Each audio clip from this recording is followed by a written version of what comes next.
Steve, we've got 25 folks signed in and it's 1:03.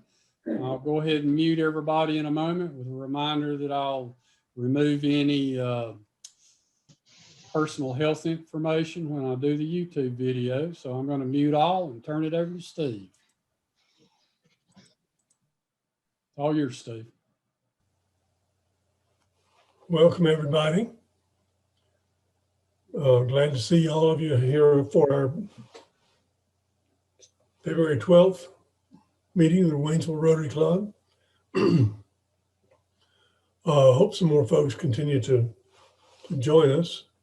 Let's see, do we have any concerns we want to include in our invocation with Dean?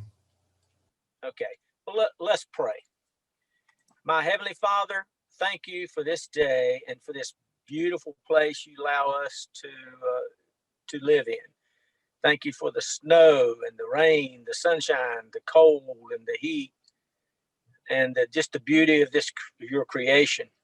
May we serve well in Haywood County.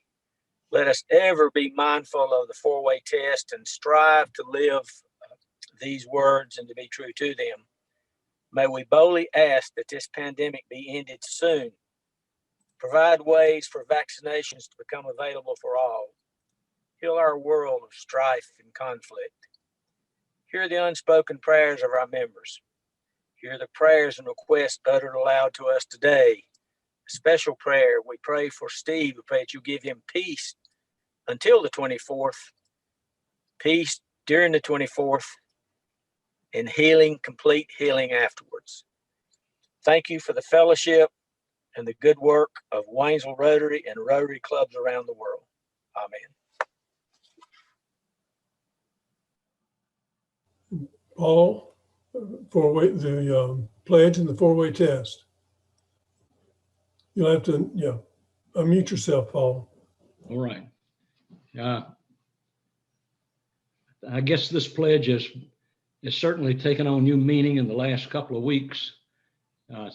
Let us join in on the Pledge of Allegiance.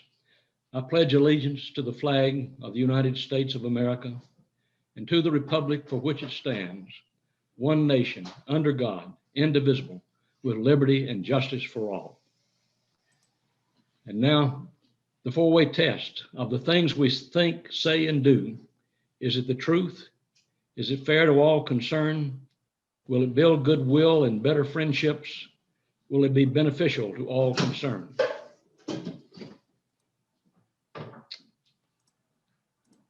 Thank you, Paul. And now it's happy dollar time. Were there some happy dollars that were bet on a ball game last week? Marianne? Yeah. You'll have to unmute yourself. Okay. I'm not happy. I think Steve's the one that's happy, but I agreed. So, okay, he said $5. So I'll live up to that. Thank you. Anybody else? Dean? Thank you, Steve. I'll put in 5 for me and 5 for my wife. We were fortunate enough to get our second COVID shots this week and survived them. And that's worth $10 to me. Very good. George Thompson. I missed last week and I regretted that, but So how much are you pledging for your happy dollars, George? $5 at least, yeah.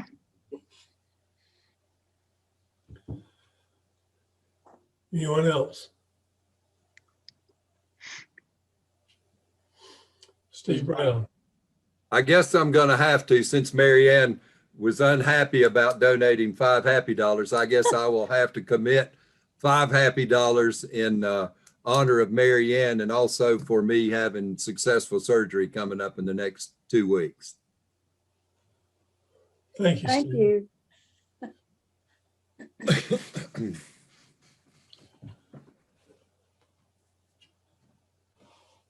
Anybody else? This is Fred. Yes, Fred. I've got 5 happy dollars because 8 years ago this month I had a quadruple bypass. And Steve, it's not that difficult. All you do is lay there.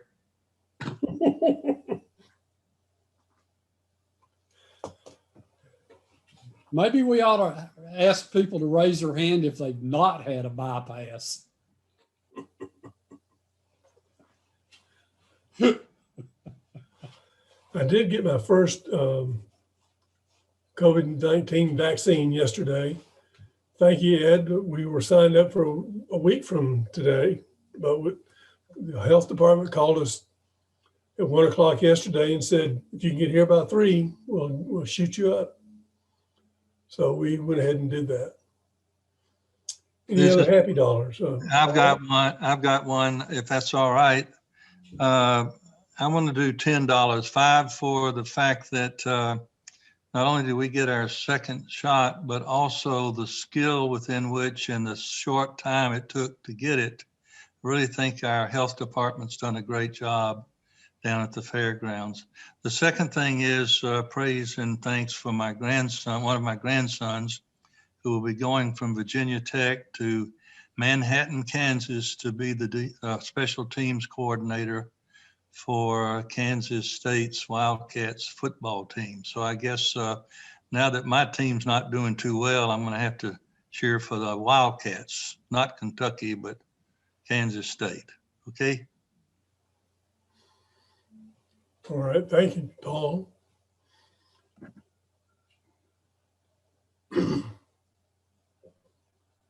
I don't see any more hands, so we will call that a day for happy dollars. It was very good.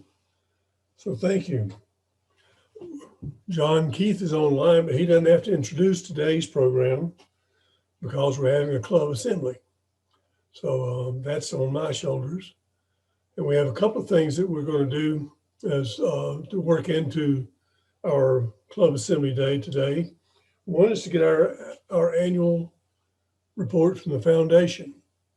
If I remember correctly, we have to have a motion to adjourn our meeting and open the meeting of the foundation so that Karen Denny can give us that update. Then we'll come back to the meeting. Jeff, you so move? I so move. All right, is there a second? Second is from Rick Crossgreen. So we will, if there's no opposition, we will consider this meeting suspended and we will open it up to Karen to give us a report from the Waynesville Rotary Foundation. Okay. Thank you, President Steve. Good afternoon, everyone. Our members on our Rotary Foundation board consist of Bill Alsbrook, Sandy Giles, Mike McKinney, Rick Crossgreen, Susan Sorrells, and Fred Waring and myself. So our report that I'm giving you today is a treasurer's report for the period ending February the 4th. To let you know that we have in unrestricted assets, we have $6,447.06. We have designated core funds with E-Trade of $107,682.14. Then we have some funds designated with our Home Trust CD, $30,607.67. There is $72,193.05 that is designated to our Manna Backpack program. And then we have some pass-through contributions of $700. So our total report on a cost basis is $217,629.92. But on our investments on our designated core funds, to let you know that we do have a balance that is larger, that is due to about 30-some thousand. Let me get my amount here exactly. Unrealized gain of $37,934.44. And as Mark Bumgarner had reported last week, that's a 36.64% increase. So that's not bad. We do have some amounts that are due from the Rotary Club of Waynesville of about $12,239.27. That is primarily the monies that have been collected for birthday funds and for the backpack money. The foundation is continuing to support scholarships, And we are doing that through Haywood County Schools and also Haywood Community College. And moving forward within the next couple of weeks, we will be seeking nominations for 2 positions to fill our board, as we have members that rotate off for a 3-year term that will begin July the 1st of 2021. So that, President Steve, that concludes my report. So are you entertaining motions to adjourn your meeting and return to our club meeting? I certainly would, please. Motion, we adjourn that meeting. Cecil made the motion. Is there a second? Rick Croskery and Mike McKinney. So unless there's opposition, we will consider the foundation report is received and reopen our club meeting. Thank you, Karen. And thank you, board, for serving in that capacity. Next on my agenda is one of our newer, not the newest, but one of our newer members, Heather Gates. She volunteered to work with the Rural Peace Initiatives, and she's going to tell us something about the Rotary Peace Fellowships. Heather? Thanks, Steve. My dad is surprised that I'm talking today. That's always fun to see his face when that happens. So I'm going to present a few things. Steve actually asked me to speak to the fact that Rotary Peace Fellowship applications are now available. I'm not sure if everybody knows this or not, but in preparing to give an update about that, I found some slides online. So I thought that I would tell us all a little bit more about Rotary Peace Fellowships in general, just so we have a better idea of what we're talking about. As you know, I'm new. All of this is new to me, so I'm not the expert in the content, but I found some that I'm going to share with everybody since we have time today. So Cecil, I hope that I can share slides. If y'all give me just a minute.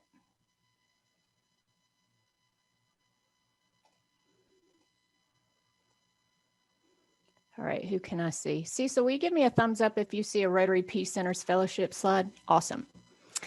Okay, so a couple things actually I'm going to start with. I'm going to respond to what Steve asked me to talk about today, and then I'm going to tell you a little bit more about how we can be involved together in this topic, broader than peace fellowships and more on the topic of peace advocates within Rotary. So Rotary Peace Center Fellowship. I have y'all over the content here with my slides. So Rotary Peace Center's program has a vision of sustainable peace. Primarily when Rotary talks, my understanding is primarily when Rotary is talking about peace and conflict, it is in the context of a global conversation. Certainly peace and peace strategies apply domestically, but a lot of what you're going to hear about is focused on peace at an international level. There are 8 universities involved in partnering with Rotary on the Peace Center strategy. Here's the map. And an important thing that I learned when researching this for today is that Rotary requires that Peace Center fellows participate outside of their home country. So as we talk now about recruiting folks to be part of this fellowship program, it'll be really important to know that the expectation would be that if they are part of the master's program, which is in 5 locations, that they would be participating out of country, and same for the professional development certificate program. So there's 2 ways to be involved as a Peace Fellow. One is through a master's program, and one is through a professional development certificate program. Before y'all get excited and all want to sign up for it, you are not eligible as a Rotarian, nor is your family.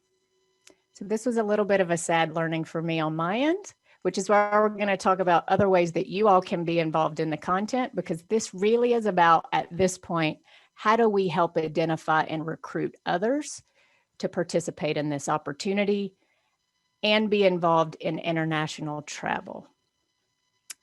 So a little bit more about the master's program is on this slide. It's a couple years, you see here 15 to 24 months. certificate program information is listed here as well. The certificate program is more a combination. I think there's a slide in here you'll see in a minute, is more a combination of online learning and some on-site involvement. So master's program has 5 components, which you'll see listed here, some academic training, some applied field experience. Networking is obviously going to be a big part of all of this when we talk about peace building, workshops, and final seminar.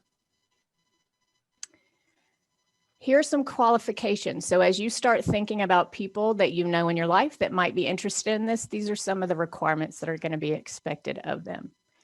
There is some full-time work experience required in a related field prior to applying, and a bachelor's degree requirement, obviously, for a master's degree program. Their certificate program, like I mentioned, a big piece of that is online. So you have on-site components, and a 10-week field study, and then a bunch of online sessions as well for 9 months. So shorter and less on-site. Here are the requirements for certificate candidates. So still bachelor's degree requirement, demonstrated leadership, full-time work experience. So this isn't necessarily for, brand new fresh graduates, but some folks with full-time experience in peace or some development or related field. Fellowship funding is listed here. So the funding that's available for master's fellowship is around $75,000, and the certificate fellowship is $11,000. And you can see on the screen here kind of what the money is expected to go to. So it's helping fund tuition, but also travel and other expenses that are related to the experience.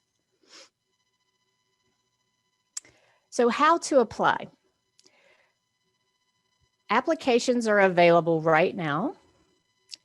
I'm going to give you an email address at the end of this that I think is probably the best next step for anybody you think might be interested, because there are some kind of application requirements and some specificity about the process.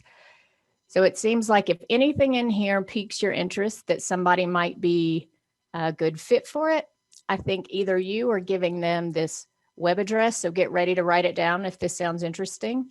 And just having them connect with the Peace Center folks at Rotary directly is going to be the best next step. There are a lot of links here. But important deadlines to note is that the applications are open now. They are due to the district by the 15th, and then folks will hear about their decision in November. And then they have to apply separately for university admission. So again, it's a kind of detailed process. Now I've added a few slides in here. What can we do as individuals? If we're interested in this, we're excited, but we don't qualify because we're Rotarians or family members of, we can recruit and refer candidates. I think that's probably the easiest and best thing for us to do as individuals in this content. There's also, just for your information, a Rotary Peace Center Facebook page. If you wanted to help interview candidates, you could do that, collaborate on projects. You could host a fellow, a lot of other ways to be connected to peace fellowship work. But when it comes to the application process, right now, I think the work for us is to recruit and refer candidates. If you want to volunteer applications, there's all of that to do as well. As a club or a district, we could recommend, so the district it's at the district level that you have to be endorsed. That's a required step. As a club, we could take the optional step of recommending a candidate, which doesn't seem to hurt if we could find somebody that we really believe in and want to support that we recommend to the district. This is the email address that if any of that sounds of interest to somebody that you know that is ready for international travel, understanding that it's not going to be right now. We know that there's some COVID clearing still to take place. I don't actually know the specific start date. It occurred to me as I was given those dates, the specific start date of the program. We know that applications are due in May. They'll find out in November. TBD, at least to my awareness. Surely they know, but I don't, when it specifically starts. But this is the email address that I would use to go to for more information about the Peace Center Fellowship work. other ways we can be involved outside of that I've found through doing this. So the first few bullets here are from the Rotary website, and then I'm sharing some extra stuff that is my offer. So complete the Rotary Positive Peace Academy. I didn't even know that existed, but this is an online program. I plan to take it, and I'll certainly report back to y'all as far as what we learn. But I'm very interested to understand more about, from Rotary's perspective, what the approach and framework for positive peace is. There's a Peace in Action newsletter. This is more district related, attending a Rotary Peace Symposium. So other ways you can be involved in this kind of peace and conflict connectivity to Rotary if you're interested. My offer is, if this is something that really speaks to you as important and something you want to be more involved in, I'm happy to just take that as information back to me so that I can keep you in touch and more involved in this as I get to know and learn more about it. One of the ways that I do know we have coming up is on February 27th. Some of you may have seen this in the district newsletter that came out, but on February 27th, there's a virtual conversation happening from 10 to 12, hosted by an incredible individual that I am so grateful to now know and be collaborating with. Kevon Baton is out of the Asheville Rotaract, and he's going to be hosting this conversation. I'll be there. I'm providing some facilitation support for the day. Invite all of y'all to be there. You register on the district website. And again, if you're interested in any of these things and want to let me know, my contact information is in the spoke under the Promoting Peace category. And Steve, that's all I have for today. Any questions about that? What would the master's degree equip one to do? That's a great question. Let's see what it says to us.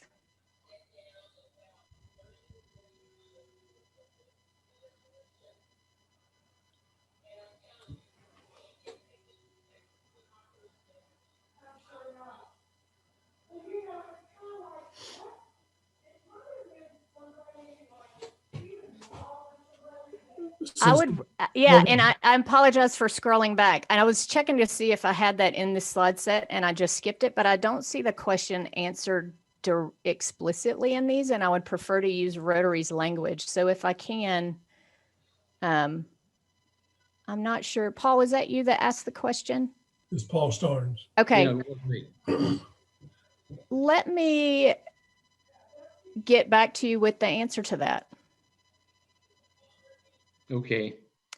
Because primarily the content I have is kind of what is required in the program. And it's obviously building expertise and learning around peace and development, intended for leaders near the start of their careers. It has networking and learning and field practicum, as I described. But as far as additional language, yeah, I need better language for you to answer that question, I think. It would be enriching personally, but I was just wondering how it might translate for a young adult into something that would enable them to utilize that master's degree for a vocation. Right. Oh, and some examples. I do know that the original slide set had some alumni examples from people who are working in the field after this experience. So probably pulling those back out would be helpful examples to give you about what people do with this sort of background. George, did you have a comment? I'm going to stop my share so I can see everybody. Okay. Okay. I noted in the map, you indicated that exchanges with Sweden, Great Britain, a place, university in Japan. Is there a list somewhere of the universities that are participating in this that we could share with someone who is a potential candidate? All that information is on that website for the Peace Fellowships at Rotary.org. Okay. And I can send, I can send a link back out to some of the places that I think are easiest to get to. I don't know what the best way, so what's the best way for me to send content out to the whole group? Through P-mail, and you can either send it to me and I'll do it, or I'll work with you so you know how to do it. Okay. I would also remind folks that this material connections and contact information was in last week's spoke. So you can also go back and find some of that information there. If my memory. The Peace Fellowship info sheet was in last week's spoke. I think, Great. thank you for last week.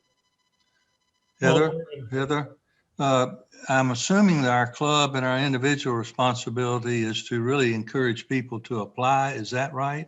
Because we don't sponsor as a club the scholars, do we? Isn't it a separate program? No, I felt like it was something we could look at our community and see if there's anyone that we would like to recommend to make application and go through the process. What if we were to want to recommend someone from the United Kingdom or something like that to come to a local? I assume we can't send people or encourage people in America to go to here because you've got to go to another country. Isn't that right? That's correct. But can we recommend that someone apply? That's what I'm wondering, if we actually are just to be letting people know about this and qualifying students or people who would want to do this, and are they entering a program at that school in a regular university classes, or is it a special peace program? It looks like it's mainly a fellowship for people to go to a particular peace center, which I guess in the States might be Duke or Carolina, right? That's correct. Heather said that once they get their November approval, they would then have to apply to the given university where they were. But it would be for a university program. It wouldn't necessarily be a peace program. Is that right?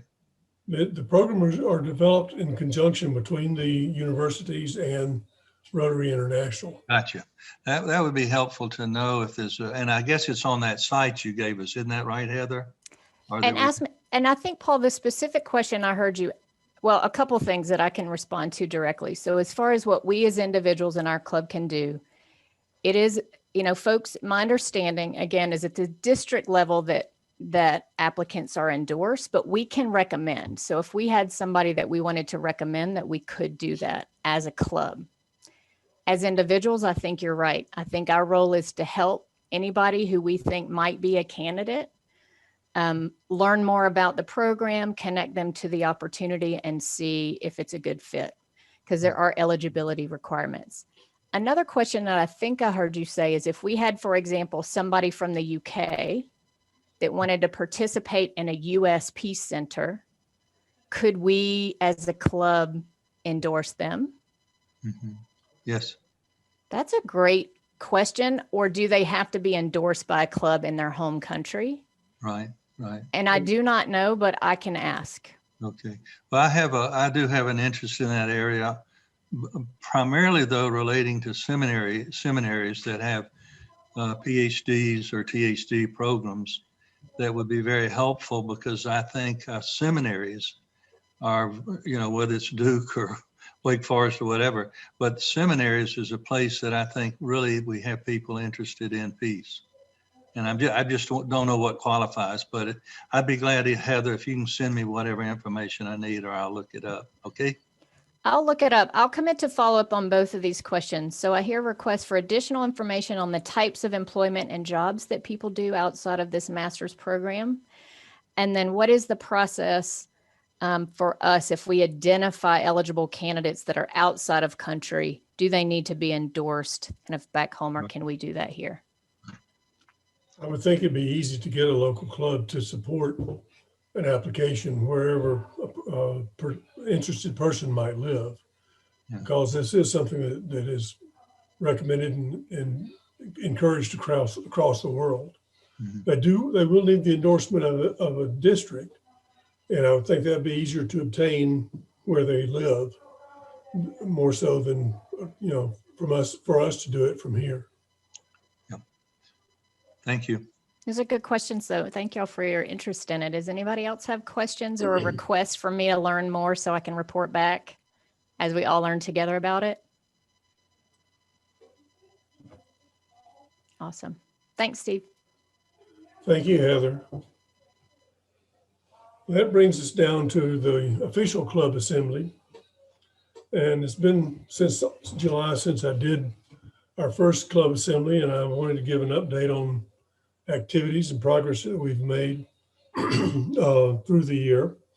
I've been very pleased overall with the way the club has handled itself in this Zoom environment. We've had some great programs. Some of that is because of Zoom and because we don't have to have someone physically in the building in front of us. Our attendance has been very consistent, around 30 people or so. I wish it was higher. I wish that we could encourage everyone to join us in some of these great programs that we've had. We had a board meeting on the 19th of January where we went through a number of these things, including the financial report. And part of the incentive to have Cecil work on beefing up our participation in the DAC-DB financial program has come out of our board meetings, where we want to have better information about where our money is coming in, where it's going out, and those kind of things. And Cecil did a very good summary in today's spoke, and I encourage you to look that up and read through that, because he's done an awful lot of work in getting things set up to where we can utilize that vehicle a lot more proficiently. One thing that came out of that meeting that we've talked about a little bit at our club meetings was the Motorcycling Rotarians program. Jeff, have you had anyone express any interest in that? No, we haven't yet, but we still have time if anyone is interested in championing the local chapter of the International Biking Rotarians with an event in late August of this year. So if you have any interest, please let me know. And they've chosen Maggie Valley, I expect, because of the motorcycle museum. Right. So if anyone would like to champion that effort, please get in touch with Jeff. The other things we went through was an update on the goals that we talked about back in July. And forgive me, I don't know why my voice is so hoarse. Maybe it's that vaccine I got yesterday. So let me go through some of the goals that we set and what our progress is on them. The first one was for membership. We wanted to increase our membership by 10% or 7 members. So far, we only have Heather and Shelley as our 2 new members this year, which is good from a diversity standpoint, get 2 more females in our group. But I would still like to see us recruit some more members. So if any of you have any kind of connection with or run into someone that you think has a heart to serve in Rotary, please let us know, and please feel free to invite them to one of our Zoom meetings. So along with members, I hope to have at least 5 member sponsors. So far, we've had 2, John Keith and Karen Denny. So we need to love to have 3 more people and let them have another opportunity at least to recommend more members. The next topic was leadership development. My target was to have 3 people participate in leadership development this year.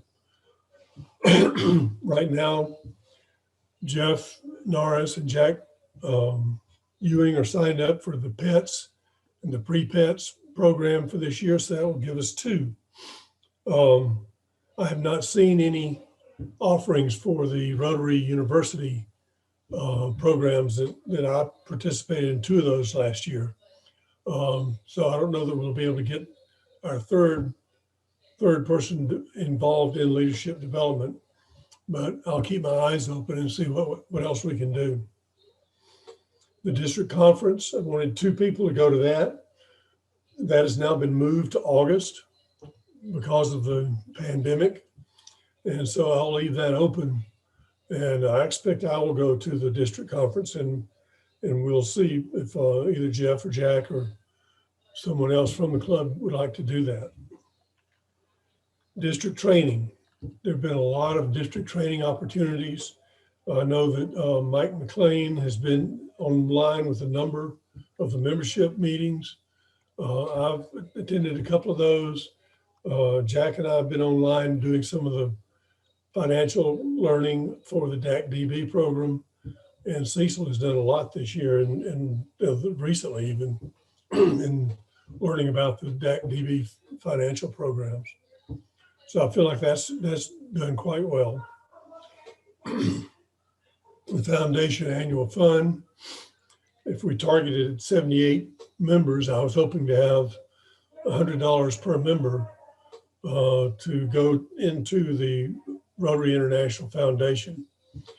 Since member commitment into the foundation lags a quarter behind them becoming members, we will not be able to attain that, I'm sure. But we had like $3,400 through the first 6 months of the year. Polio Plus is one of the places where we've done extremely well. I was targeted $500 this year, and we had pledged $1,800 from the program that Rick and Sandy put on for us back in the fall. And that's an outstanding response. And I look forward to having our club continue to support Polio Plus going forward.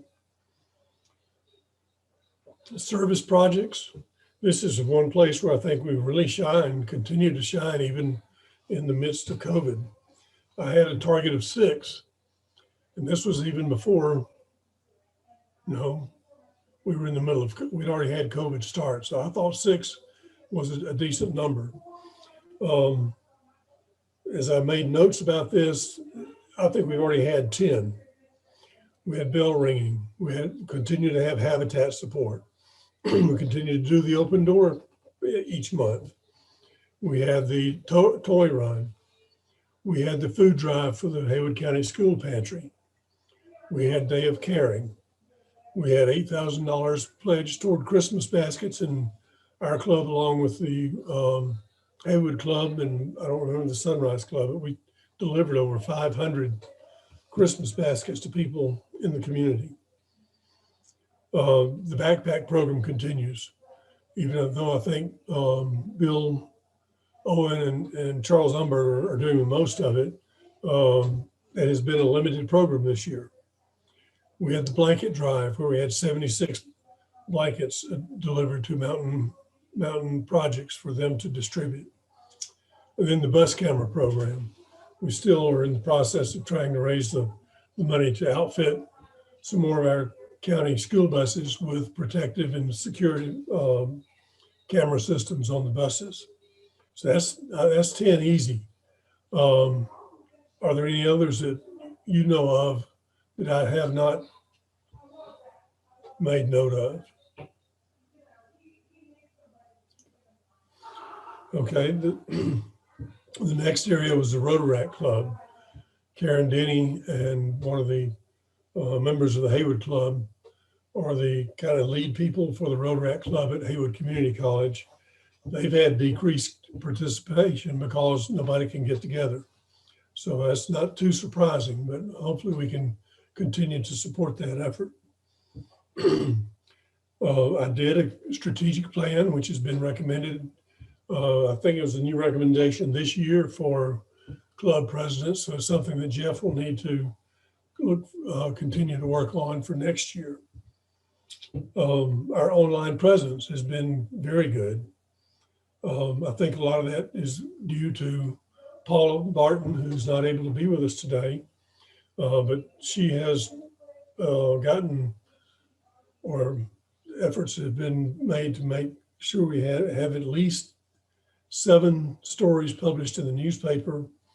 And she's done a great deal just recently on the Facebook page and getting information posted about how our club is impacting the community and participating in the impact in the world.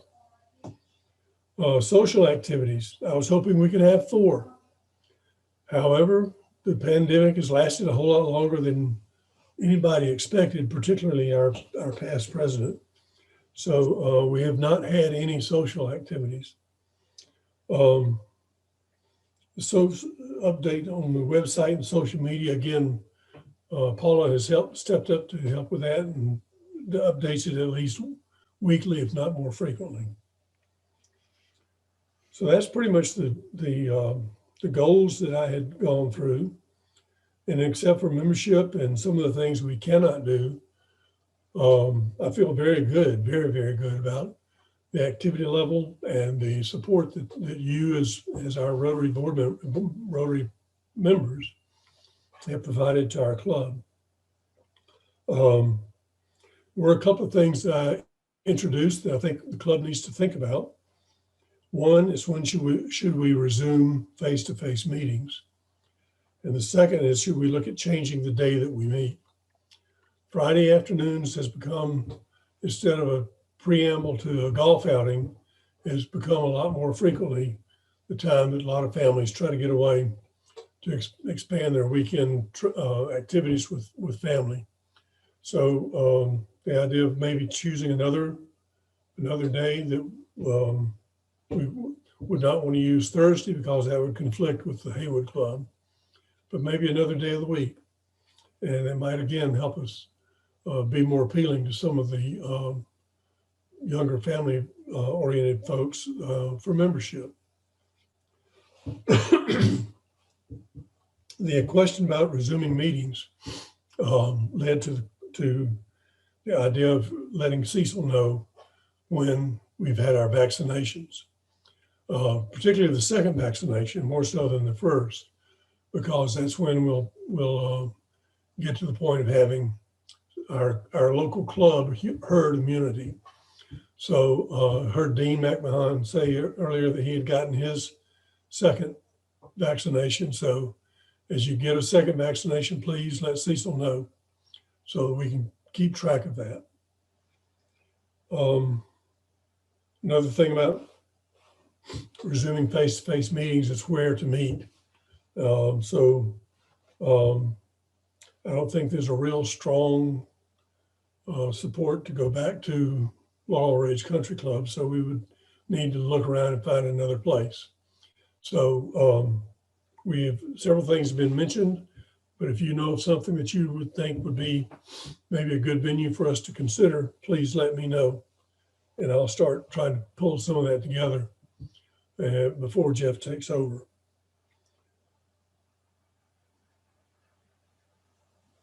I'd like to give some recognition to some folks that I think have stepped up and really helped us this year. I'll start with Rick Crossgreen and Sandy Giles. The response we've had for Polio Plus and CART have been in great response to their leadership in those areas and taking on the response, the interest and the commitment to explore those and tell the club how much they mean to Rotary as a whole and how much they can mean to us as individuals. Then I'd like to thank John Keith, who's been our program chairman this year. He's done several months on his own, and he's recruited other folks to pick up the ball in months when he can. And we've had outstanding programs from those efforts. And I think if we can get more of our members online to participate, they would really appreciate the quality of the programs that we've been having. Paula Barton, I'd like to recognize Paula for all the work she's done online with our things. Jack Ewing and Jeff Norris as upcoming presidents, they've been a lot more active and a lot more committed and involved in the process of this year's activities than I remember other incoming or succession line presidents doing in the past. And last of all, Cecil. Cecil has continued as always to be the backbone of our club. And he has really stepped up in trying to get all this financial stuff set up for us. So those are the folks I really want to recommend. And anybody who's had a part of helping us maintain and continue and do good things for our club, I recognize all of you. Steve? So that's the end of my assembly report. Are there any questions from any of you? Steve, Heather was trying to get to you. Heather? I ended up just putting my question in the chat, and it perhaps is selfish as the only Henderson County resident of the Haywood group. But as you go back to in-person, certainly thinking about whether we can keep a virtual option of some type or alternate meetings. You mentioned a strength has been getting additional programs that are only available for virtual. So maybe some sort of combination would be a nice transition. Also, from a COVID exposure perspective, for those who aren't vaccinated, it gives an alternate method to stay connected. So just something to consider as either, maybe even as a transition strategy, to have some kind of combination. So a question and just an idea for leadership to consider as you all think about that. If at all possible, my anticipation would be that we would have a Zoom component available even when we are meeting face to face, so that people that can participate and maybe not be able to travel to wherever we're meeting could participate by way of Zoom. And we will look for facilities that have those that can support that kind of opportunity. But thank you, Heather. Anyone else? Paul? Yeah, very quickly. Can you hear me okay? Okay. Yes. I really want to, in addition to the Mountaineer and all Paul has done, I know Mike McLean and his paper, I thought his most recent paper had so much good historical information in it. And I know he's supportive of the club, and I believe Greg with the Smoky Mountain paper. Is that the name? Anyway, I think they have also given us good support. So I just wanted to lift them up as well. I think the communications at the club, and I appreciate what Heather just said, because a virtual component, if there's some way we could keep it, I really think people as they're traveling would check in, and that would be very helpful. I know there's technology involved, but maybe we can solve that problem. Thank you, Paul. Thanks for your leadership, Steve. John Keith. I just wanted to add to what Heather said. That was going to be my question about can we do both? And not only from the standpoint of obviously wanting my daughter to be able to come to the meetings via Zoom, but one of our big issues in Rotary all over the country has been membership, as we all know. And the cost has been a deterrent for the younger generation. And I'm wondering if we can consider not only the ability to do Zoom, but could we have a membership category whereby you could just Zoom and or maybe pay for attendance at the physical meetings separately, so that, you know, we could allow the person coming in that at least originally needs to just Zoom because of the financial burden that it costs to eat out every week. So I wanted to add that. The other concern that we all, and I'm sure Steve and Cecil are looking at, is we're consistently at 30 members on Zoom, around that, sometimes 23, sometimes a little more. How many members do we have that are still currently paying dues that we don't? In other words, do we have 60 members, but only 30 choose to come via Zoom that we would gain back, hopefully, once we start meeting? Members. Do you know that number? 73. How many? 73. So we have more than attending that aren't attending that we're hopeful will come back. Well, it's pretty consistent, the people who have been participating, but there's usually a group of, some of them participate sometimes and don't others. But if you see anyone that you know is a member and is not Zooming in with us, encourage them to do so, or find out if there's some kind of problem that prevents them from doing that. I guess my question, to be more succinct, is have we reached out to the other 35 or so people to say, if we come back and meet face to face, do you plan on continuing? You would think so if they're paying their dues, but that may not be the case. I'm just curious. We've reached out and tried to encourage more folks to Zoom in with us a few months back, but we have not readdressed that. I think there are some people that just don't like the electronic meeting process. So they've chosen to, I don't know if they watched the follow-up meetings on YouTube that Cecil posts or not, but there's some that just don't want to sit in front of a computer to have a meeting. The other thing that you asked about the meal situation, I think if we choose a new place to meet, we will not do the buffet.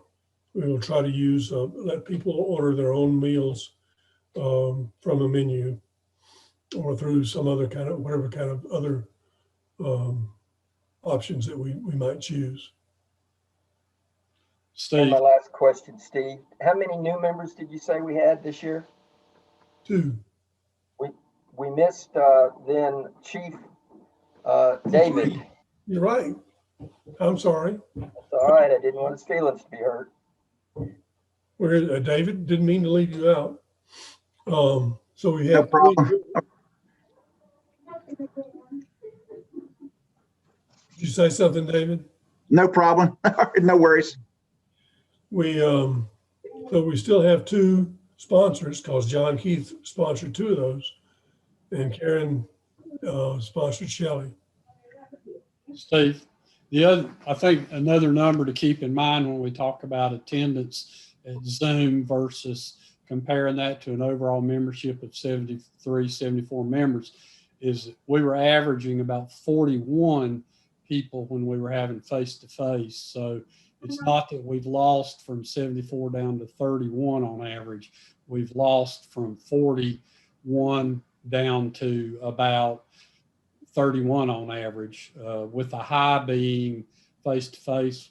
If we had 50 people face-to-face, that had gotten to be a larger group. That's very helpful. Thank you, Cecil. John, do you feel that by us doing this virtually, you've had a better chance to get better speakers or programs? Because I think that is really, you've had great programs, you and the others that have had programs. And I wonder if the virtual situation has allowed us to have people not to have to travel. When it started, I really dreaded being program chairman because I thought it was going to be a disaster, and it's just the reverse. We've had folks that I know for sure we wouldn't have. We've had members that we wouldn't have. So again, as we move forward, and a lot of us have learned things through COVID that we didn't expect. My industry certainly has learned things that are never going to go back. I think we'll have a lot of remote offices at homes that we didn't have before. And certainly people are moving here that are planning on doing that. So my question is, I know maybe we could have people join us like Heather. The question is, could we from time to time have the technology to have, even if we're meeting in a restaurant, something up on a screen, like if you went to some big seminar, to bring in speakers from time to time, not necessarily every day, because it has been really fun to have people that, authors of books that have written that just, for 25-minute speech aren't going to make the trip. So I think we've learned a lot, and it's been fun, and it's been actually easier to get people to agree. But there are going to be people, including the gentleman coming at the end of the month with his Timberwolf, that it would be wonderful if we all could be at that location like you did a few years ago and see this animal. So I think let's try to do it all. Well, I think the leadership really needs to think about the location that has that capability. I mean, we can have easily zoomed in a speech from England or from South Africa, you know, and I just think it gives us a lot to do if the facility we use can obviously serve a meal, but at the same time have technology that will allow us to do that on occasion. Yes, we look for someone who would allow us to zoom in participants as well as zoom out so that some of our members could participate from remote locations.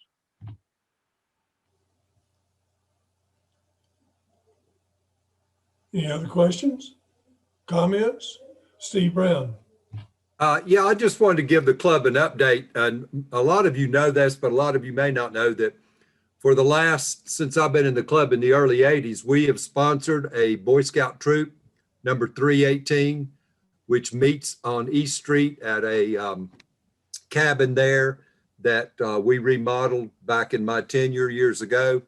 And I was recently in contact. They have a new scoutmaster, and we sponsor that club, and I had to sign the paperwork.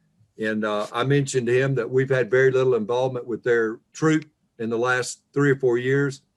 And I put the pieces in motion to possibly have the scoutmaster's name is Bill Lyon, who possibly could do a show for us or a program for us, maybe later on or even this summer with some of the boys that he's got in this troop.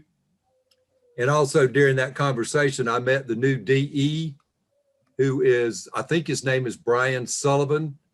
And we were emailing, and he put a plug out, asked about the Rotary Club, and said he'd been involved in Asheville. And I believe he's now the DE for Haywood County and other counties. So I have made inquiry into offering and asking him if he would like to attend one of our virtual meetings. So we may have a possible potential for another member, but I'm excited about the club. They've had some tough times because of COVID has really thrown them into a loop, but they are still active, and I did sign the contract, and I will pursue having them come and present a program for us sometime in the future about the Boy Scout Troop 318. Well, great, Steve. I wondered recently about the existence of that troop anymore and what kind of relationship we have with them or should have or could have with them. So it'd be great if we can get more active. And I used to enjoy going to their, we used to have a meeting at their location at least once a year. And I've kind of planted that plug for him that if we ever got back to normal, that I'd love for them to have us prepare a meal as a fundraiser if they'd like to do that again. Or if nothing else, if we were meeting in a club situation, that we would have some of the boys come and do a show and work with us or do it online, whatever. So I've made contact, got his contact information now, and I'll keep following up on that to make sure we do have a better relationship, because they've never asked us for any funding. They do a little bit of fundraising on their own and have been able to exist. But I think if we're going to sponsor the club, we definitely need to have a better relationship than we've had, and no fault of anybody's, but I will pursue that and follow up to make sure that we do continue a relationship and have an update and a program from them in the near future. Bill Dinwiddie used to be the scoutmaster there, so that's correct. Probably be very good to get Bill involved as well. And that's why we had a great relationship, because Bill was involved with it. But his children are grown. But I have met the young man. He does live here in Waynesville, and he has a son that's in the troop. I think they're down to less than 5 individuals. But the cool thing is that they are in the process of starting a girls scout troop. Currently, girls cannot be a part of the Troop 318, but they can establish their own troop. And they do have, and I don't know why we're even having this discussion, but they will have 3 or 4 young ladies who want to be involved in a troop.